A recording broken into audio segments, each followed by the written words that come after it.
Hey everyone, I'm Mark from Center Mass Inc. and I'm here today with Cam. And today we're going to be going over the Sig MPX. We're going to be looking at the Gen 1 compared to the Gen 3. We're going to do a somewhat comprehensive deep dive into the triggers, the carrier groups, the charging handles, different brace configurations, and if the changes with Gen 1 to Gen 3 are worth it, or if it's a little bit of marketing hype. I think it's worth it. Cam, what do you think? Definitely worth it. Definitely one of my favorite pistol caliber carbines by all means and necessary points. I definitely think that there's been a lot of changes between Generation 1 versus Generation 3, especially when it comes down to the reliability aspect as well as modularity of parts and parts interchangeability. So today what we're going to do is we're going to break down Generation 1 versus Generation 3 and give a nice comparison between the changes and to see if you should make the upgrade and whether buying used or new is worth it. Sounds good. Let's get to it. All right, so for the early version of the MPX, they originally had a Sig proprietary rail system on it. That I actually swapped out for a KeyMod handguard on here. So I'm able to use KeyMod rail segments, get my accessories on it. That was a little bit before M-LOK kind of took over the market there. In addition to that, this is the standard grip that came with it out of the box. So you're going to notice some ergonomic differences between that and the later models. I kind of prefer that curved grip contour and that profile a little bit. It has the standard trigger in it, so no Timney trigger for me. And it does have the ambi safety selector on here. That was stock out of the box. That was one thing that I really liked. The ambi magazine release and the ambi catch for the bolts as well is pretty nice on these. And I'm a big fan of the stabilization brace here on the rear. As you can see, it's got the two legs on it, folds down nice and compact on it. The later versions, you'll see the changes they made with that. I kind of prefer this because it gives me a little bit more real estate with it when I'm running it compared to the side folders on it. But I know that stocks are very personal preference on it. User preference completely. All right, now Cam is going to show us his Gen 3 and convince me why I should sell mine and upgrade to the newest model. What do we got, Cam? So starting off Gen 3, biggest change you're going to notice right away, M-LOK handguard, ease of accessories. You're going to be able to have so many more attachments, so much easier time finding them. On top of that, you also get the nice added bonus of the Timney flat face trigger. Now, a lot of things do stay standard between the two of them. You still have full ambi safety selector on both sides. You still have full ambi bolt and mag release on both sides. And you still have the scalloped rail up top. Now, personal preference does come into play a lot, especially with the pistol braces. Me personally, I like having the folder. It takes a couple inches off the back, so it fits a little bit easier in a backpack or a travel bag. So something like that, where they have the Picatinny rail on here, makes for a nice, neat, small, compact package. And as Mark also pointed out, you're going to notice the ergonomics change between the grips. So this is the Generation 3 grip, so you get a little bit of that nice curve in there as well, but they also altered the stippling, and they added in a nice little storage compartment into the bottom as well. Factory charging handle is going to be still ambidextrous on both sides. I wasn't too big of a fan of it, so I went ahead and I made the change to the Radian Raptor charging handle, which I found to have a little bit more real estate than the factory handle. All right, now that we've got the uppers off the gun and we've got them partially disassembled, we're going to run through some of the big differences between the earlier gens and the Gen 3. So we've got our standard carrier group here with the recoil springs, standard charging handle. And we'll run you folks through some close-up shots. We know it's a little difficult to see from there. And the interface lockup for how the barrel actually fits into the receiver. They made some very interesting changes on this. So now that we've got our set, Cam, why don't you run through on the Gen 3 for us? So Generation 3, they actually did make quite a few changes on the charging handle as well. On top of the bolt carrier group, you still see the dual recoil spring, but you notice on the back of mine, there's a little bit of a tab right there, which is actually meant for better receiver lockup, as well as they changed the bolt face for better barrel lockup for the caliber itself. And then on the actual receiver, you can actually see where they changed the barrel interface with the receiver And they also changed out the ejection port pattern and the bolt pattern on there in order to compare it. If you want to take a look between Mark's and mine, you'll notice immediately difference. There's a huge comparison difference between where mine is and versus his on the ejection ports. And the thing that I'm kind of really liking about the Gen 3, just from our quick little look here, is the barrel lockup interface here. The fact that they have that as a plate, because as I was telling you, on mine, they've got the 2 screws and there's 2 little nuts on the either side of it, that when you go to, if you're going to change the barrel to a longer length, shorter length, you know, you're going to change the configuration of it. It's very, very difficult to get the tension right on it, because those nuts will have a tendency to kind of drift in the frame. Where they kind of walk a little bit? Yeah. Gotcha. And I've seen some issues with some of these where if guys really start to hammer them down, you can actually bend the steel nut and it won't, you'll start to do a little bit of damage to the upper, which is not good. No, definitely don't want to do that. Another biggest thing too with the changes from the Generation 1 to Generation 3 bolt carriers, these are not going to be interchangeable. You're going to experience binding. You're going to experience issues having these if you try to go from Gen 1, Gen 2 up to Gen 3. Same thing with the charging handles. You're going to want to make sure you get them and they're compatible with your generation, or you will run into issues of failure to feed, failure to eject, possible bolt jamming. You don't want to run into those issues, so don't try to compare and change out parts where you don't need to. Another big thing to recognize about the Generation 3 MPX is what they did was they actually port matched the gas piston system to this a little bit better to handle the 9mm caliber, depending on grain weight and powder load that you're utilizing, versus Generations 1 and 2 that you would notice and recognize that you may have some feeding issues or failure to eject based on powder load and grain weight. Well, let's go over the lowers now, and let's start with Mark's Generation 1 and see what we have here. Really not a whole lot going on compared to the Gen 3. So let's take a look at that high-flying Timney trigger you have in there. Well, first thing I noticed right off the bat is the different retainer and the buffer system in the back. That's definitely first things first. They have this more accentuated out rather than yours is more recessed. So if you compare the actual screws, you can see his is actually more recessed than mine is. Oh yeah, mine's sticking out a lot more. Yeah. It seems like it's made of the same rubber. Same, probably decent polyurethane rubber or something along that line would be my guess. Second thing that I noticed right off the bat, as he said, he doesn't really have a lot going on. Generation 1 factory trigger versus Generation 3 with what they optioned for factory options now. You can see he's got a much wider hammer face than I do, as well as it looks like, other than that, it doesn't actually seem like there's too many other changes as far as the actual bolt catch or anything else.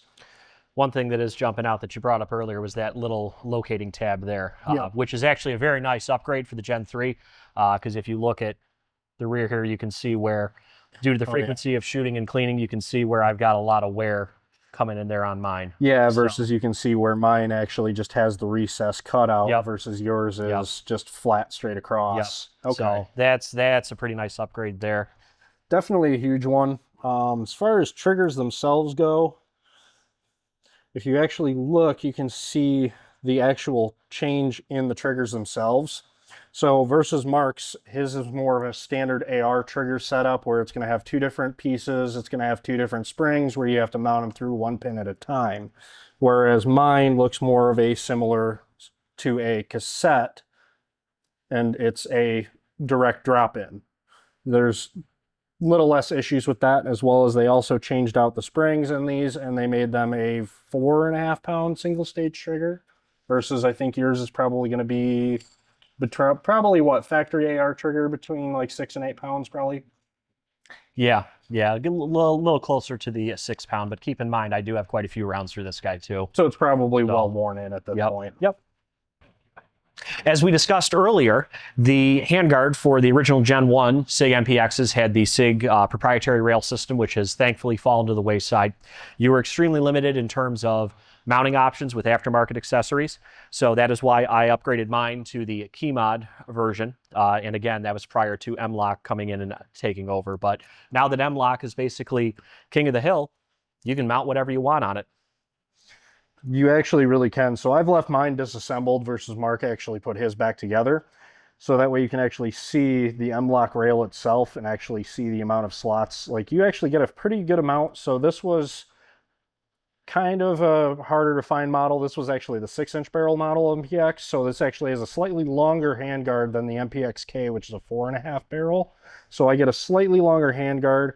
You still maintain the locking tab and the meeting tab up top right underneath the scalloped rail, as well as the pin that locates underneath of the front takedown pin. However, you do get quite a bit of space for M-LOK attachments. As you can see, I've attached a QD mount for my sling, as well as a single point hand stop on the front side. I have not yet determined as of a light for now, but to be determined. We'll see. So now that we've covered that, we're going to touch on some of the earlier complaints and some of the issues that these guns were having. A lot of folks were reporting, some of the early adopters, that they were having teething issues with this gun. Some of the failure to ejects, failure to extracts, things like that. One of the big things, though, was that a lot of guys were having problems with the earlier generation triggers actually breaking on them. So in some of the later variants, they updated the trigger, and there's a little, almost like a little metal tab. It's a little protective housing that it's essentially stops the hammer rebound because of how fast this is cycling. So it's slowing down that hammer. So the hammer is basically not beating itself to death when you're running the gun. This particular gun has had, I can't even think how many thousands of rounds through on it. You've shot it, I've shot it. Yep. God could only imagine at this Yep. point. This has eaten pretty much everything reliably that I've run through it. 115s, 124s, 147s, suppressed, unsuppressed, in either of those configurations very reliably. And I would like to think that that's due to some of the changes that I've made to this and some of the upgrades. So what are we thinking in terms of reliability? What have you experienced with it? So far, I've had absolutely zero issues. No failure to feed, no failure to eject, no misfires at any point that I've run through this. Same thing, I've run 115s, 124s, 147s, various brands, Fort Scott TUI, Federal HST, even reloaded 9mm ammo. When they redesigned the gas system in this, they really did a great job port matching this to the piston so that way everything would cycle correctly, as well as with the trigger and fixing the rebound issue. The bolt lockup on this is phenomenal. I've never had an issue with seating, as well as the extractor change was massive because now I don't remember what the ejection pattern on yours is, but I know on mine, it tends to throw the brass more forward rather than off to the side or behind like a standard AR. Yeah, the ejection pattern on mine, I believe it is kicking it off to the side. But I will say that I remember earlier on, I was having some issues with cycling on it with some 115. That was prior to the upgrades, the break-in, and running the suppressor on it has helped. So yeah, we'll definitely see what happens with mine when it gets to being suppressed. Unfortunately, due to supply chain problems, we're we're shy a piece. We'll get it figured out soon enough.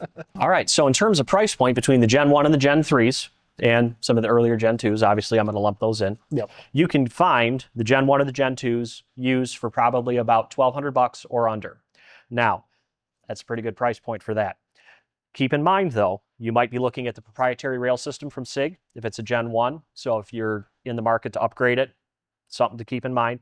And then also, if you want to change the trigger, if you swap it out to something a little bit nicer, such as the Timney trigger, I know Sig does make those, Yep. that will help remediate some of the trigger issues in the earlier models. Absolutely.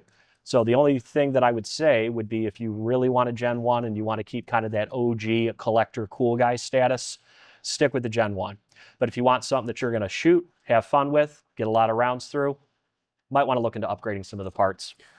Yeah, versus if you go Gen 3, granted their budget's going to be a little bit more. There is a premium on these, probably about $400 to $600 more, especially if you're looking new on these ones. But you get M-LOK compatibility right out of the box. You get a really nice trigger, which is going to correct a lot of those Generation 1 and 2 trigger problems. And the folding brace, they all come with them factory versus the collapsible telescoping one. And just overall, it seems like the Generation 3 is going to give you a much better out-of-the-box experience. Granted, there is a price tag that goes along with that. I definitely think it was worth it. What do you think? It's starting to make you really, really contemplate it, isn't it? Yeah, yeah. Well, I think what's going to be the final nail in the coffin between the Gen 2 and the Gen 3 is going out to run some rounds through them. That I can definitely agree with you on, and I definitely am curious to see how yours sounds with the suppressor versus mine unsuppressed. And hopefully we can add on to this down the road when we fix the supplier issues with my problems. All right, we got some mags loaded up on the back counter. Let's go out, run some rounds through, and see which one comes out on top. Let's go. Let's go.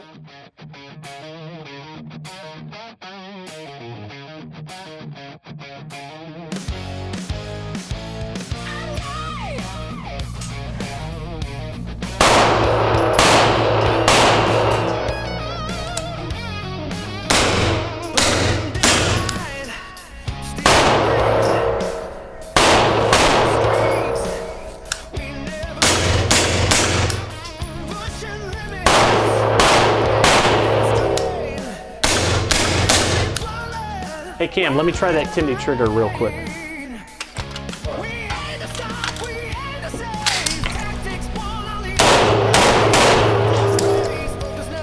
Okay, you got me on the Timney. I will say that. A lot nicer on the Gen 3s. So the nice thing for you though is you can drop that. I don't know. I want to say it's probably like a $200 for I think it's going to be worth it. I'm going to have to go ahead and get that order. I would say I think you probably would. We don't negotiate with terrorists, Cam. You know how I feel about off-brand Pop-Tarts. The devil itself. Cam, this is America. We like our Pop-Tarts name brand, frosted and full of sugar. We don't off-brand bullshit that we got in front of us. We don't negotiate with terrorists.